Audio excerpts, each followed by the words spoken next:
Dan di mana program komunikasi bisnis untuk edisi hari ini tema kita adalah rebooting strategi fantastic customer experience dari pendekatan pemasaran berbasis data yang syarat teknologi kembali menuju pendekatan pemasaran yang lebih manusiawi.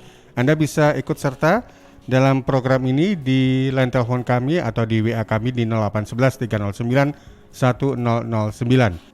Di mana kami juga tayangkan secara live streaming lewat channel YouTube kami di LPPL Radio Suara Sidoarjo. Serta bisa Anda dengarkan juga lewat audio di Radio Max FM, Waingapu, Sumba Timur, Nusa Tenggara Timur, Radio Praja Angkasa Trenggalek, dan Radio Guyup Rukun RGR Tulungagung. Dan juga sekali lagi Anda bisa manfaatkan untuk bergabung di 08 11 309 1009. Saya sudah bergabung dengan banyak partisipan yang sepertinya Anda pasti sudah hafal begitu ya, karena seringkali menjadi partisipan tetap di program ini. Selain juga kita ketahui Pak Roni H. Mustamu, keynote speaker dari Direktur Quadrant Consulting. Saya sapa terlebih dahulu Pak Agus Yubagio. Selamat pagi Pak Agus. Selamat pagi, salam sehat Pak. Ya, tadi malam sempat banjir ya di Surabaya ya. Di rumahnya Pak Agus aman kan? Pohon tumbang ada beberapa aja Pak di jalan rayanya, tapi di perumahannya tidak Pak. Kalau jenengan di mana Pak? Lupa saya. Ketintang kalau nggak salah ya? Tidak Pak, di dekat belakangnya Galaxy Mall, jadi dekat Iya. pantai. Dekat pantai. Iya, Ya. iya. Jadi Ja- sudah tidak banjir karena ada Bu Risma kasih pompa besar gitu disedot ke laut, ke pantai gitu. Jadi Betul. Surabaya Timur tidak aman Pak, sudah aman. Kalau ke timur lagi itu kan ada perumahan juga ya di situ yang yang gede gitu. Edge Coast kalau nggak salah ya. Ya, dia sudah punya pompa-pompa sendiri, jadi dibuang ke laut. Jadi sistem kayak model di Belanda. Iya. Oke, luar biasa. Karena Iya, fenomena alam ini kan kita masih dalam fenomena ini ya, El Nina gitu ya. Jadi curah hujannya cukup tinggi. Saya ya sapa betul. yang ada di Medan, Pak Andreas. Horas Pak Andreas. Di Medan seperti apa Pak Andreas? Halo Mas Panji dan Iya. Prof Roni dan teman-teman semua. Maaf saya bukan di Men ini Mas Panji, masih di Thailand. Masih di Thailand. Tepatnya Sawadika di kota Pak Bangkok, Thailand. Andreas. Nggih. Thailand nggak hujan ya Pak di sana ya? Iya. Enggak, cuman agak dingin, ini kan musim winternya Thailand ini. Oh gitu. Di sana ya Agak dingin. Iya. ada imbas musim salju juga di sana berarti ya? Bukan. Cuma musimnya lebih dingin di bulan Desember dan Januari. Oke, baik. Tetap jaga kesehatan ini Ya. Pak Andreas. Terima kasih Mas Panji. Oke, siap. Kemudian ada Mas Moko yang punya Paci Sinergi. Selamat pagi Mas Moko. Pagi Mas Panji, Bapak-bapak semuanya. Kondisi Depok ya kalau nggak salah. BSD atau Depok? Lupa saya, mohon maaf. Bekasi, Oh, Bekasi. Bekasi aman kan ya? Bekasi aman. Luar Cerah biasa. hari ini, tumben. Luar Biasanya biasa. beberapa hari terakhir hujan, mendung. Sekarang cukup cerah. Kalau lebih banyak hujan mendung ini bawaannya rebahan gitu aja ya. Jadi mager nih, malas gerak ini ya. Termasuk gangguan sinyal kayak minggu lalu itu. Nah, Kacau balau. padahal Bekasi itu kan dekat ibu kota ini, kok bisa sampai gangguan sinyal ini ya. Ya, itulah. Oke, baik, terima kasih Mas Moko. Kemudian juga ada Pak Denis, tentunya sudah ada di Indonesia ini Pak Denis. Pak Denis, selamat pagi. Pagi Mas Panji, Pak Roni dan teman-teman semua, Pak Rudi, Pak Moko, Pak Agus, Pak Andreas. Salam sehat Pagi. selalu. Bye. Oke, salam sehat juga untuk Anda Pak Andreas, luar biasa. Wallpapernya ada ini rusa yang temanya Merry Christmas ini. Ini langsung dari Australia atau bagaimana? Impor nggak itu wallpapernya itu? Itu dapatnya dari Google, Pak Mas Panji. Oh, dari gampang. Google ya? Iya. Sekarang nggak usah keluar duit, apa aja kita bisa cari Google gratis. Nggak usah repot gambar-gambar. Betul. Kalau ada yang lebih mudah, kenapa cari yang susah gitu ya? Tinggal tanya ke Mbah Google Betul. aja gitu. Kedepannya semuanya begitu loh. Jadi nanti Profesor Google. Kemudian ada Pak Rudolfo Balmater Pak Rudi. Selamat pagi Pak Rudi, good morning. Good morning, sir. Selamat pagi. Selamat pagi. Luar biasa, selalu sehat ya Pak Rudi ya. Ya, terima kasih Tuhan masih dikasih sehat seperti begini dengan umur ini, Pak. Nggih, baik. Ini saya lihat aktivitasnya baik secara luring maupun daring dari Pak Rudi ini luar biasa ini ya. Saya coba stalking di IG-nya Pak Roni, kadang-kadang juga kolaps antara Pak Rudi dan Pak Roni gitu ya untuk mengisi acara-acara tertentu. Luar biasa, sehat selalu ini. Kemudian the one and only ada Pak Roni H. Mustamu. Selamat pagi Pak Roni. Selamat pagi Mas Panji, sahabat Suara Sidoarjo, semangat. Semangat pagi luar biasa. Monggo Pak Roni terkait dengan tema kita Rebooting Strategy Fantastic Customer Experience. Ya, terima kasih Mas Panji. Semalam hujan deras tapi tidak ada banjir di tempat saya, jadi malah enak nih, suasananya jadi lebih nyaman pagi ini. Cuma semalam saya pergi ke tengah kota, ada kemacetan luar biasa, malam-malam macet.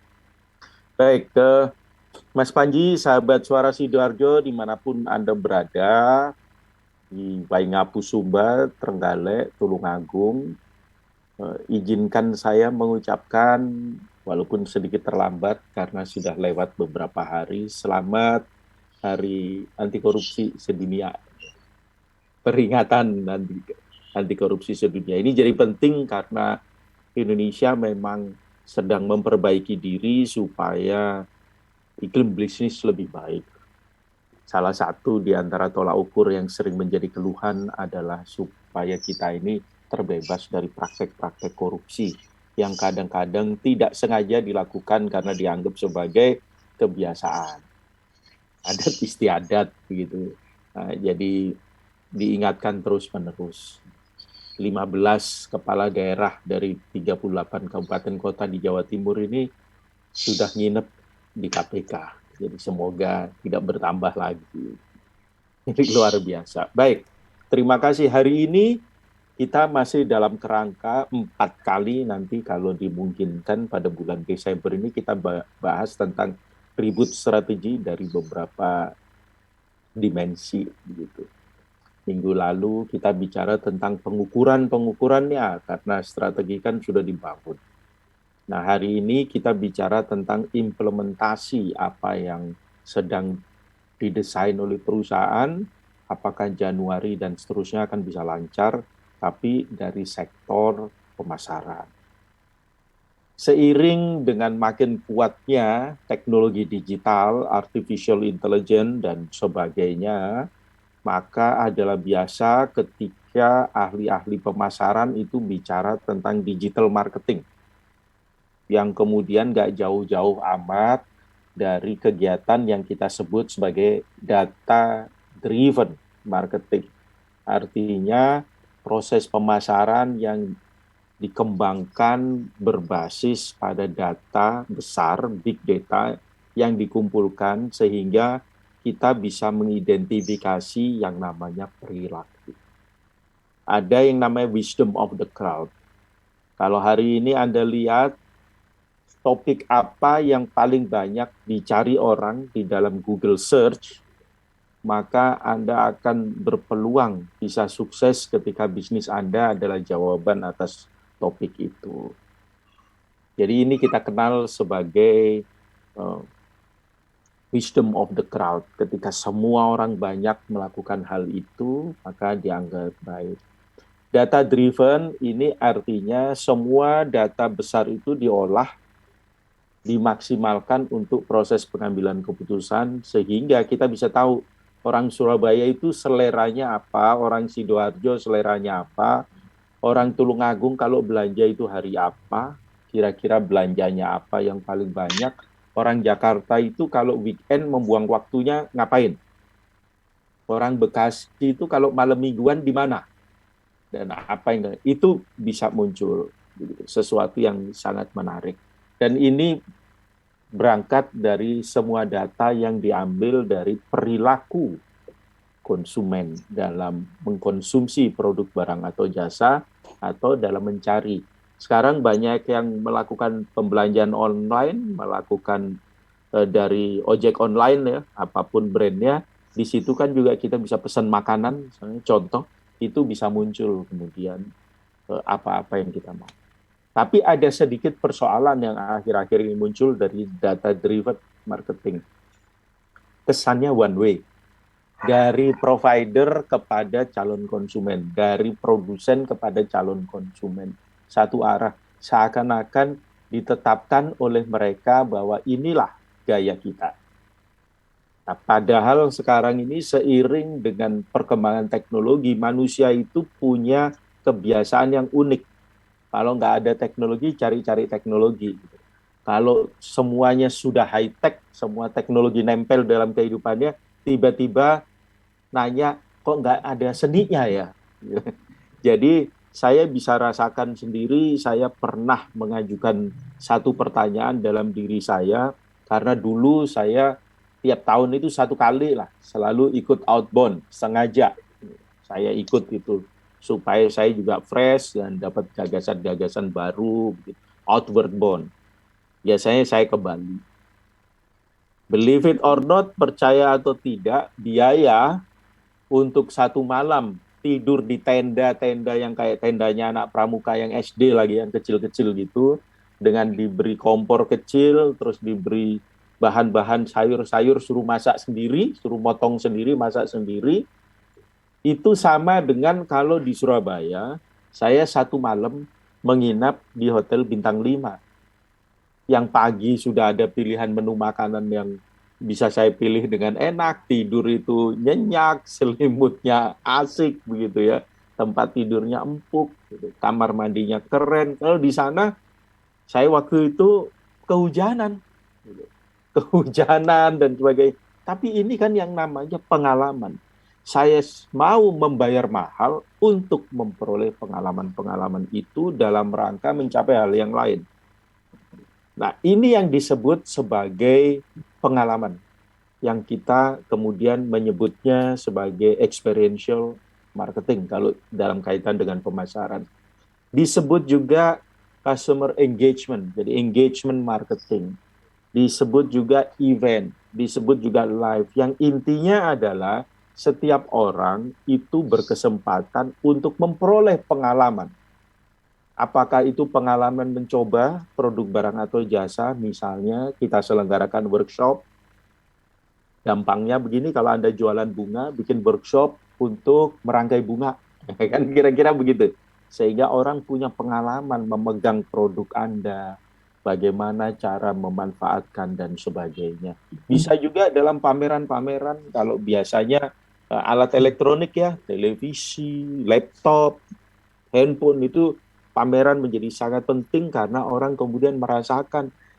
Bahkan ada kenyamanan gitu sampai dibuat model-model sehingga orang bisa pegang barangnya ini persis enak gitu. Nah, sekarang model itu bukan lagi sesuatu yang tidak bisa dipakai, tetapi yang bisa handphone asli, orang bisa ngeklik dan mencoba mendengarkan sehingga dia punya perasaan nyaman dan sebagainya. Nah, hal-hal yang seperti ini semua yang kita sebut sebagai experiential marketing yang kemudian menjadi lawan dari data-driven marketing. Walaupun saya selalu mengatakan data-driven marketing itu adalah proses untuk melakukan strategi-strategi pemasaran berbasis data, analisis dari data yang jumlahnya besar.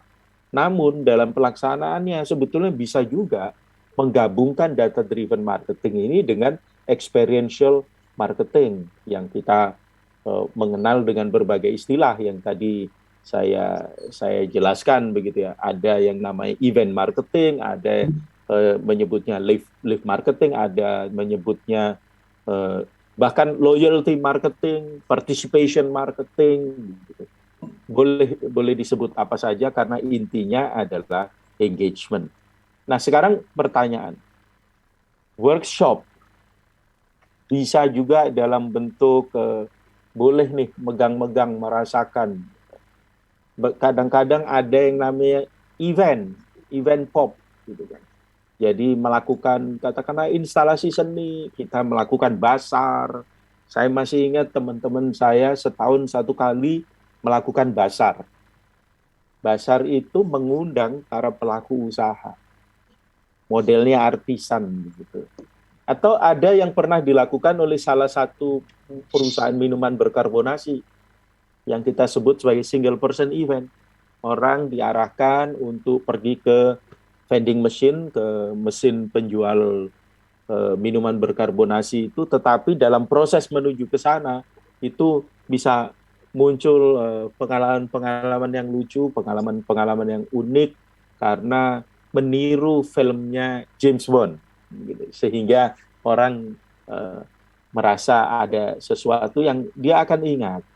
Jadi bukan sekedar pameran yang sifatnya relatif pasif, tetapi lebih kepada pengalaman-pengalaman yang lebih luas. Ini Mas Panji, yang perlu kita lihat adalah apakah tahun depan di tengah maraknya produk-produk baru, di tengah menjamurnya produk-produk yang hadir akibat COVID ya, karena COVID ini tiba-tiba muncul gagasan-gagasan baru untuk berbisnis yang kemudian orang itu mirip sekali. Nah, ada di dalam bisnis kita sebut sebagai proliferasi.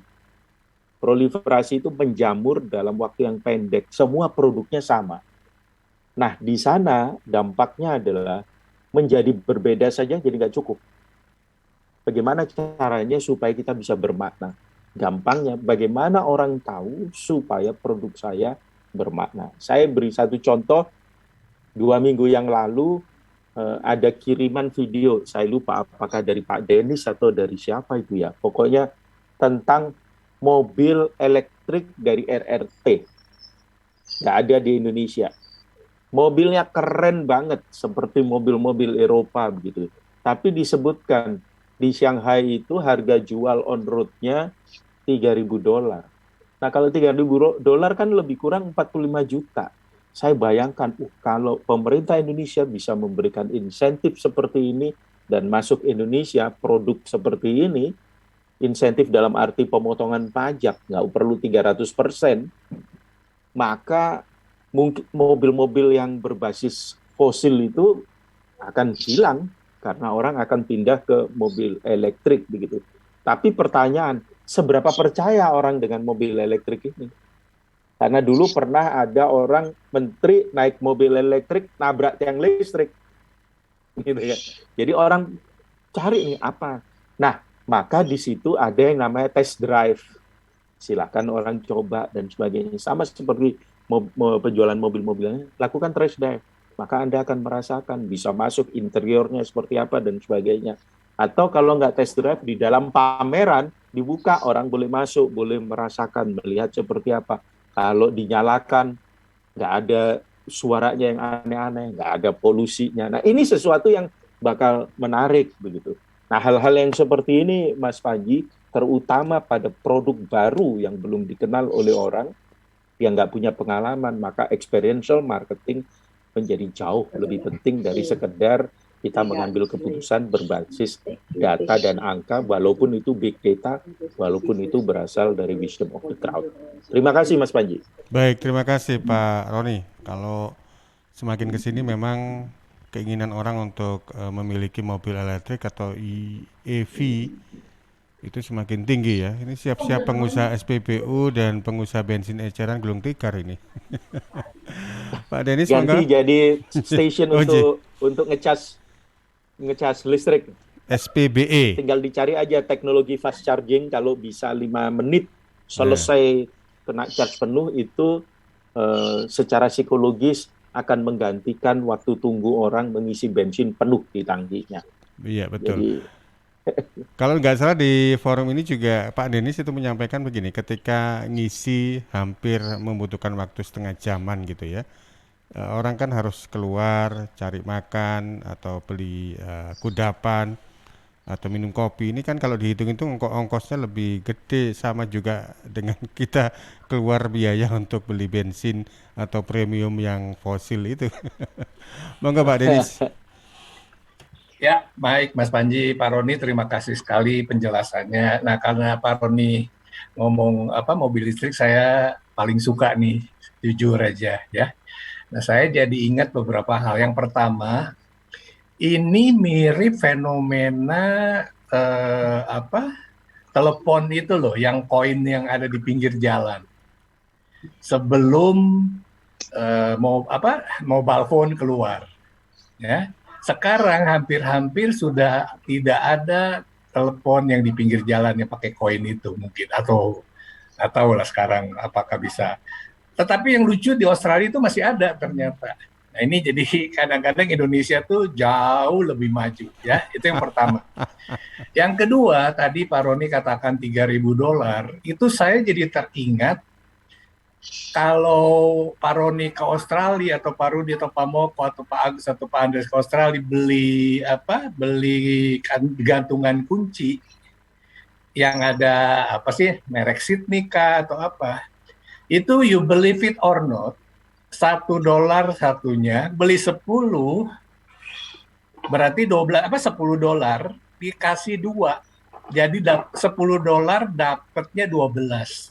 Nah, ini juga akan terjadi ke depan kalau menurut saya, dan pastinya mobil-mobil ICE tidak suka ya, akan terlalu banyak hambatan dan sebagainya karena supply chain dan lain-lain. Tetapi arahnya ke depan saya terlalu yakin ini akan terjadi.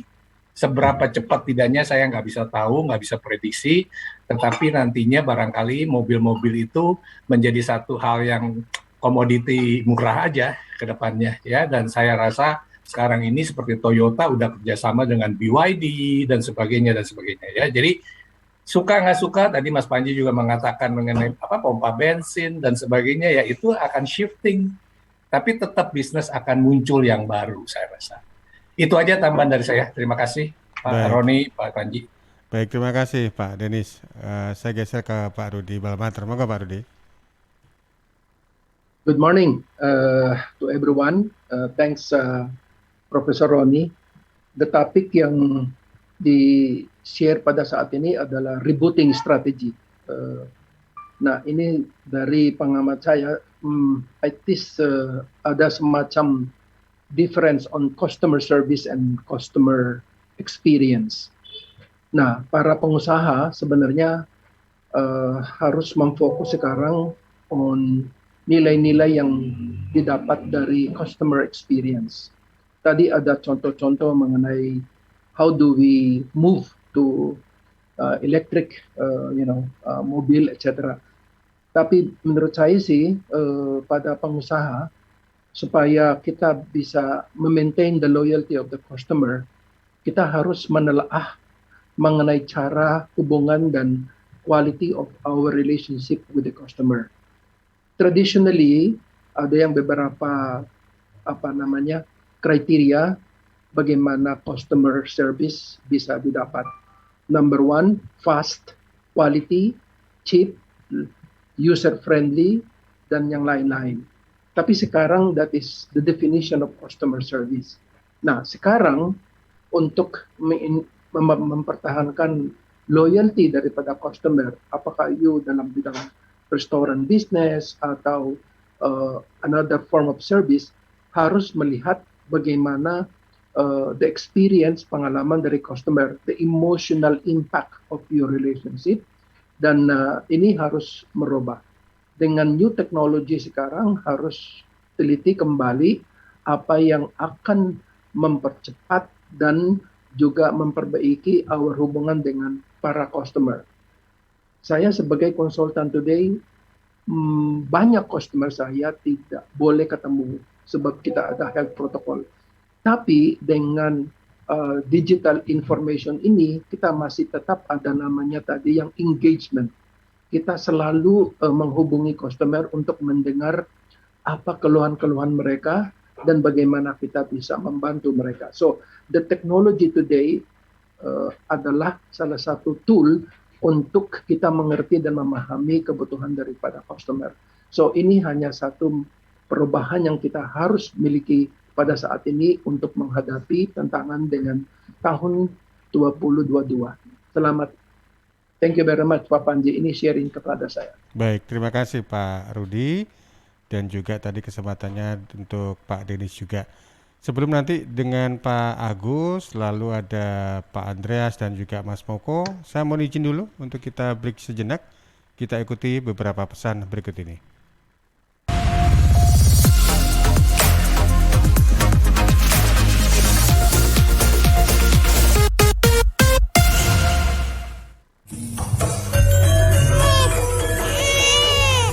Arek-arek iku rame lapo sih? Mulakno, nek dikandani wong tuwek dirungokno, nek durung siap duwe anak, gak usah rabi. Anake loro, pilek, watuk, ono seseke. Lho, bahaya iku. Ngomong dorong, budal nang bidan. Hati-hati dan waspada ya. Demam, batuk, dan susah nafas bisa jadi itu tanda-tanda pneumonia atau infeksi paru-paru. Penyebabnya bisa virus, bakteri, atau jamur. Mudah menular lewat droplet saat batuk atau bersin. Tapi, ini bisa dicegah dengan pemberian imunisasi PCV pada bayi dan anak. Imunisasi PCV selain mencegah pneumonia, juga bisa mencegah radang selaput otak atau meningitis dan radang telinga tengah atau otitis media. Imunisasi PCV diberikan pertama pada bayi usia 2 bulan, dilanjutkan pada usia 3 bulan, dan dosis ketiga saat anak usia 12 bulan. Imunisasi PCV bisa didapat di posyandu, bidan, puskesmas, rumah sakit, klinik kesehatan, praktek dokter mandiri, dan layanan kesehatan lain yang menyediakan imunisasi. Lapo guyu-guyu dewe. Putune wis sehat, Cak. Wis diimunisasi PCV pisan. Seneng aku. Gak pengen ngeramut bayi maneh ta? Ayo tak gaweno. Iklan layanan masyarakat ini persembahan Dinas Kesehatan Kabupaten Sidoarjo. Panggilan sidang dari Pengadilan Agama Sidoarjo atas nama Panidi bin Jumain. Panidi bin Jumain dulu tinggal di Dusun Kedondong RT 8 RW 2 Desa Kedondong, Kecamatan Tulangan, Sidoarjo. Sekarang tidak diketahui dengan jelas tempat tinggalnya. Kepada Saudara Panidi bin Jumain, dimohon hadir di persidangan Pengadilan Agama Sidoarjo, Jalan Hasanuddin nomor 90 Sidoarjo, pada hari ini Senin 13 Desember 2021 jam 8 pagi. Panggilan sidang ini dari Pengadilan Agama Kabupaten Sidoarjo. CHEERS Cheers, CHEERS Cheers, CHEERS Cheers, air minum yang terbaik. Hey, cheers in the house. Cheers, air ber-pH tinggi. Cheers dapat membantu netralkan pH tubuh. Cheers mengandung antioksidan alami. Cheers, air minum terbaik untuk keluarga. Air minum sehat keluarga. Cuma Cheers, air minum dengan pH tinggi. Cuma Cheers, cara pesannya mudah, petugasnya ramah. Gratis ongkos kirim. Hey, Cheers in the house. Untuk pemesanan via WhatsApp di nomor 087777243377. Gratis ongkos kirim. Cheers in the house. Untuk wilayah Sidoarjo dan sekitarnya bisa menghubungi Depo Candi di 0821 4225 6646 0821 4225 6646. Panggilan sidang dari Pengadilan Agama Sidoarjo atas nama Suseno bin Lamidi. Suseno bin Lamidi dulu tinggal di Dusun Pilang Bangu, RT 9 RW 3 Desa Kemangsen, Kecamatan Balungbendo, Sidoarjo. Sekarang tidak diketahui dengan jelas tempat tinggalnya. Kepada Saudara Suseno bin Lamidi, dimohon hadir di persidangan Pengadilan Agama Sidoarjo, Jalan Hasanuddin nomor 90 Sidoarjo, pada hari ini Senin 13 Desember 2021 jam 8 pagi. Panggilan sidang ini dari Pengadilan Agama Kabupaten Sidoarjo.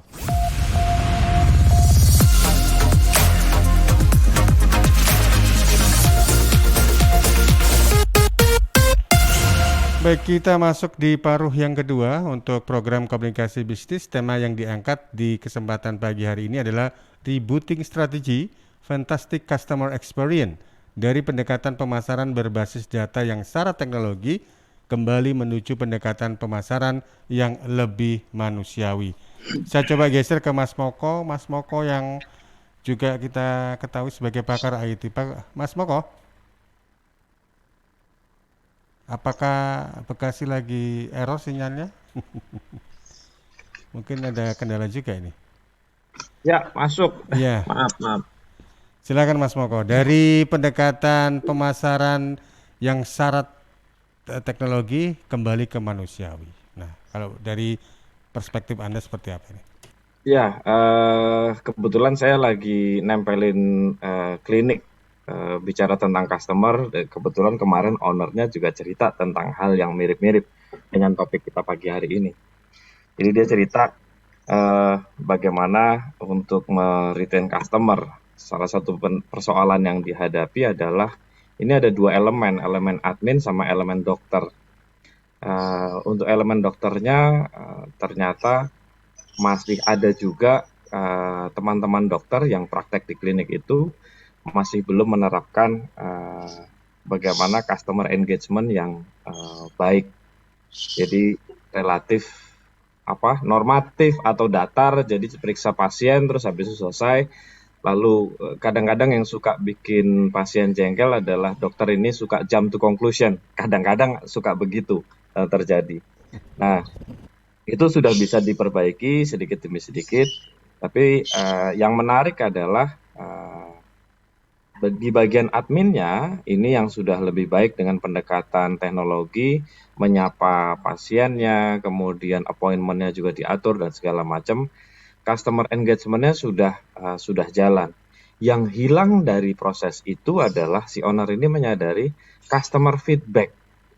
Jadi mereka ternyata lupa untuk menggali lebih jauh tentang bagaimana kepuasan pelanggan itu datang ke kliniknya mereka.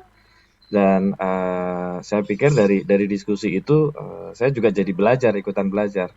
Oh iya ya, memang kita kadang-kadang suka lupa untuk melibatkan para customer kita untuk memberikan feedback apa experience yang mereka rasakan ketika mereka menggunakan produk atau jasa kita. Dan kita kemudian memberikan apresiasi yang tepat atau baik. Karena dengan hal-hal yang sebetulnya kalau secara finansial effortnya nggak besar loh. Itu bisa memberikan dampak yang sangat luar biasa. Apalagi kalau tadi seperti yang Pak Roni sampaikan, ketika teknologi itu masuk dalam proses ini, bisa meng-capture data customer feedback yang kita terima dan bisa membuat profiling. Hanya memang another challenge dari owner ini adalah bagaimana mengembangkan sistem teknologi yang bisa mengelola data customer ini supaya lebih affordable. Ini sepertinya masih jadi challenge ke depan, Pak Roni. Meskipun sosial media sekarang sudah ada, tapi ini owner ini bilang, waduh aku telepon sosial media analis consulting itu biayanya masih tinggi sekali. Mau pakai Google Analytics, teknologinya masih tidak semua orang memahami, apalagi termasuk Gen Y sendiri yang lahiran 80 sampai 90 pun juga masih kesulitan untuk memahami. Nggak tahu nanti kalau untuk generasi Alpha, mungkin mereka sudah fasih untuk bermain dengan Google Analytics. Jujur saya sendiri nggak pintar mainan Google Analytics. Baca-baca gitu lihat sih bisa, tapi menggunakan semua fiturnya masih kimpungan. Kurang lebih itu tambahan sharing dari saya. Makasih. Iya, baik. Nanti ada peluang untuk Pak Andreas karena ada beberapa pertanyaan ini yang sudah dichatkan di forum atau kanal chatnya di Zoom. Kalau dari apa yang disampaikan oleh Pak atau Mas Moko tadi, saya jadi ingat beberapa tahun sebelumnya ya, saya datang ke institusi entah itu swasta atau pemerintah, biasanya itu kan ada kotak ya. Ketika kita habis dilayani atau melakukan sesuatu gitu, dikasih 2 stiker, satunya yang senyum, satunya yang cemberut, disuruh masukkan. Tapi yang jadi persoalan bagi saya kan gini, kotak itu transparan gitu loh, sehingga ketika saya memberikan respon yang cemberut, wajah cemberut begitu ya, jadi nggak enak juga. Itu peluang untuk kita memberikan yang warna merah itu hanya ketika kita betul-betul kesel. Contoh, antriannya menyebalkan, itu pasti langsung terserah mau dicemberutin, taruh aja yang merah gitu. Tapi kalau datar gitu, relatif kita kayak merasa ditodong sama customer service-nya. Silakan Pak diisi customer feedback-nya. Nah, ya. Akhirnya ya sudahlah, kita kasih yang warna hijau atau yang warnanya senyum gitu. Betul. Peluang kuning kayaknya kecil ya. Terpaksa berarti. Normatif kalau bahasa saya menjadi normatif, feedback yang normatif. Baik. Saya geser ke Pak Agus. Pak Agus, Yubagio. Iya Pak, selamat pagi. Pagi Pak Agus, monggo Pak Agus. Ya. Oke, terima kasih kepada Bapak-Bapak yang sudah menyampaikan terlebih dahulu. Saya hanya cuma membagikan pengalaman aja Pak. Pengalaman yang di industri pengolahan tembakau rokok ya, saya karena pengalaman udah lama ya Pak, 14 tahun. Nah, pendekatan pemasaran teknologi atau humanity itu kebanyakan kalau di rokok kan premium kelasnya kan dibagi 3 Pak. Itu ada premium class, kelas atas, medium class, sama lower class. Nah, bagi yang untuk segmentasi yang premium class, mereka yang pertama itu selalu pegang tentang prestis Pak.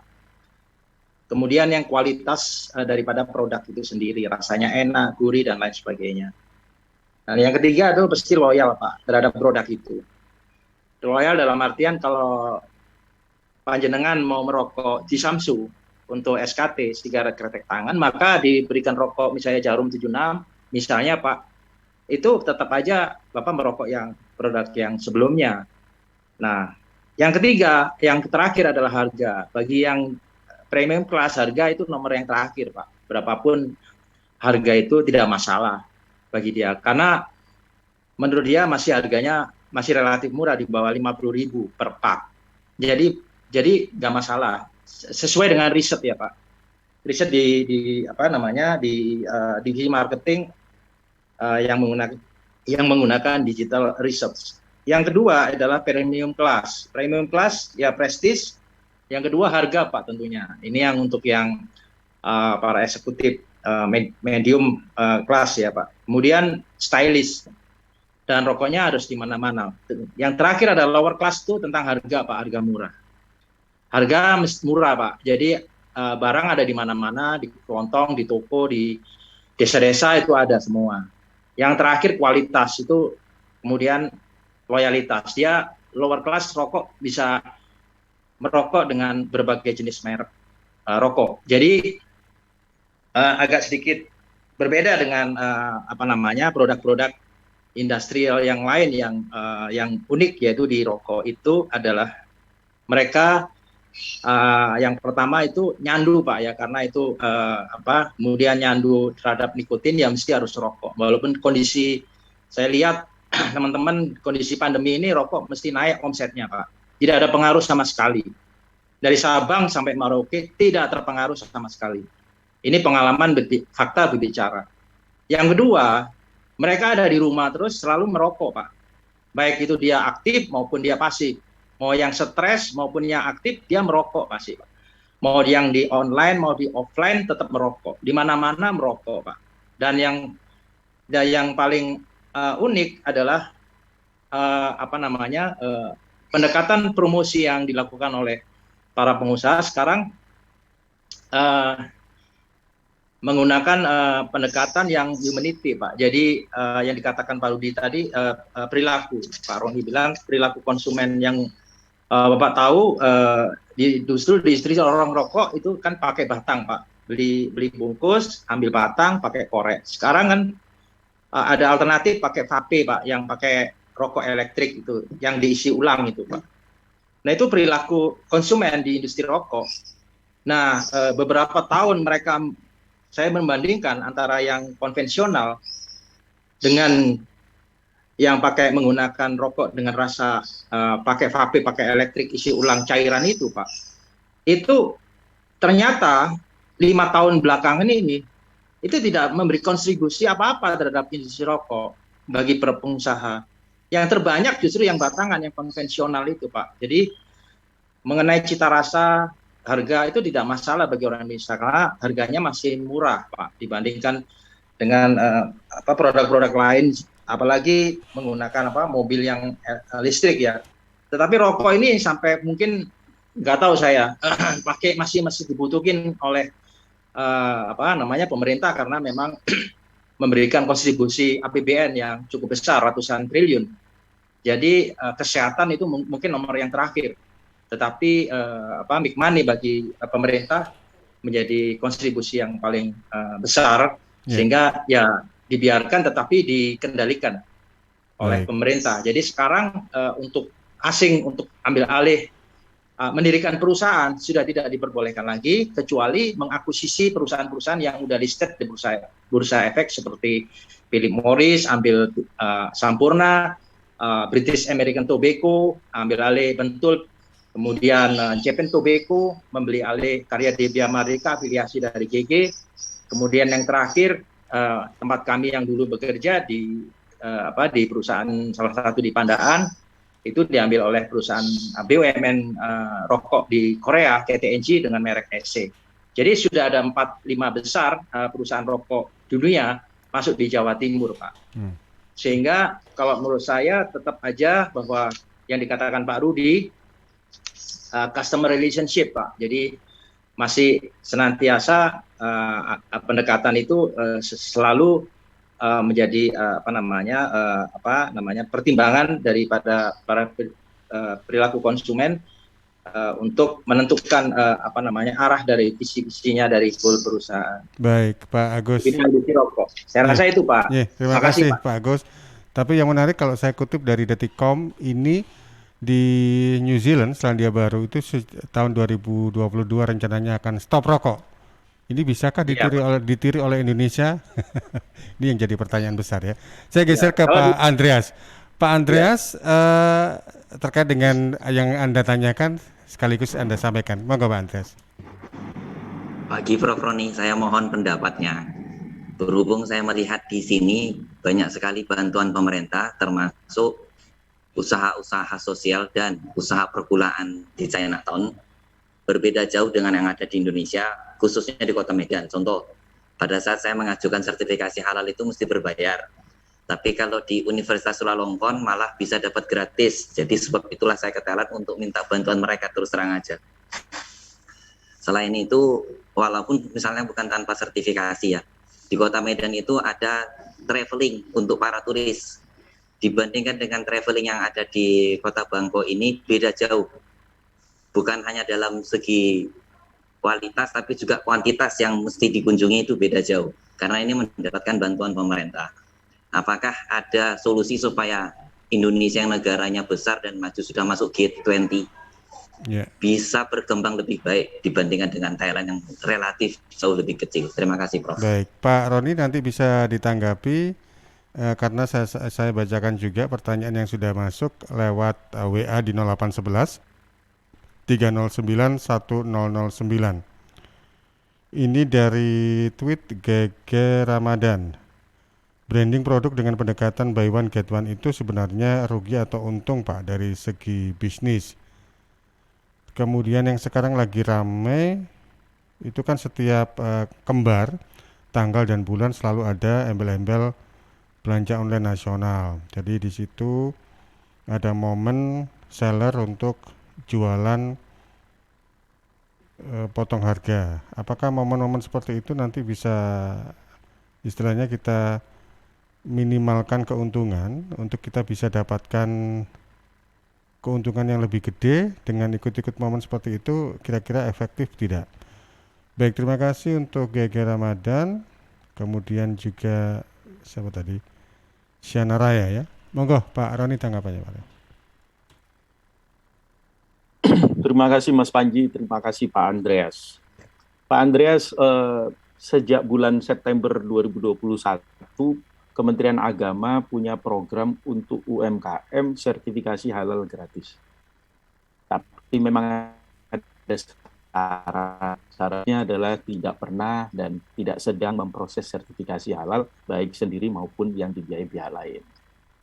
Dan ada beberapa syarat lain. Saya rasa perlu ditelusuri di Kementerian Agama ini. Sesuatu yang menarik, karena kalau saya tidak salah ingat, targetnya 1 juta sertifikasi halal, kan itu lumayan kan. Atau mungkin ini, jangan-jangan bisnisnya Pak Andreas meskipun sociopreneurship, eco-sociopreneurship, gitu, jangan-jangan sudah di atas 2 miliar ini. Karena memang ada syarat maksimal 2 miliar karena ditujukan untuk UMKM. Nah, yang kedua, apakah di Thailand lebih baik dukungan dari pemerintah? Kalau saya bilang di Indonesia sekarang juga sedang berusaha seperti itu. Tapi saya memang pernah punya pengalaman yang agak unik. Agak lama ya. Tahun 2005 saya diundang oleh pemerintah kerajaan Thailand untuk menghadiri program mereka terkait dengan apa ini namanya, peringatan Habitat for Humanity. Gitu. Hari Habitat lah, Hari Habitat. Gitu. Pemerintah Thailand mengundang banyak pihak dari berbagai negara Asia, termasuk Indonesia. Saya beruntung, saya salah satu yang diundang dan memang semua dibiayai. Dan saya diajak masuk ke berbagai wilayah. Waktu itu ada pilihan, suruh milih mana begitu. Ada yang ke arah Pattaya, ada yang ke arah, saya lupa agak selatan yang pernah kena tsunami. Saya memilih ke Chiang Mai. Dan di sana selain Chiang Mai saya diajak ke Provinsi Uttarakhand gitu. Ketemu gubernurnya juga. Dan ini luar biasa, pemerintah Thailand memang memfasilitasi banyak hal yang saya memimpikan. Indonesia juga sebetulnya punya kemampuan seperti itu.